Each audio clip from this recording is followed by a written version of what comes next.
Guys লাইভে থাকা অবস্থায় তালহা ভাইকে কল করলো ওমর অন ফায়ার, তাও আবার ভিডিও কল। আর কলটা ধরার সাথে সাথে ওমর ভাই একটাই কথা বলছে, আমার ফ্রি ফায়ার আইডিতে একটা প্রবলেম হয়েছে, আমার আইডিটা হ্যাক হয়ে গেছে, আমার আইডিটা টান দিয়া দিছে। আর ওমর ভাইয়ের কাছ থেকে এই কথাগুলো শোনা আর দেখার পর মাথা আমার পার্সোনালি হয়ে গেল গরম।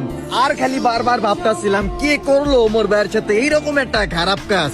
ঠিক তখনই ওমর ভাই বলে উঠলো, আমি নিব এর বিরুদ্ধে লিগেল অ্যাকশন, একে ছাড়বো না, সবার সামনে আনবো, আরো অনেক কিছু বলছে। গাইস এইটা তোমরা নিজেরাই দেখো। এই শোনো, আমার ফ্রি ফায়ার অ্যাকাউন্টে একটা প্রবলেম হয়েছে। এই আজকে আমি লাইভ স্ট্রিমার হইছি। আচ্ছা সমস্যা নাই, খারাপ কোনো কথা না। আমার অ্যাকাউন্টে একটু প্রবলেম হয়েছে, বুঝছো? কি? কারণ তুমি লাইভে আছো, তোমার ডাকতে পারতাম না, একটা পুলা অ্যাকাউন্ট মেরে দিছে আমার। ও, তুমি কি ডায়মন্ডের লোভে গেছো?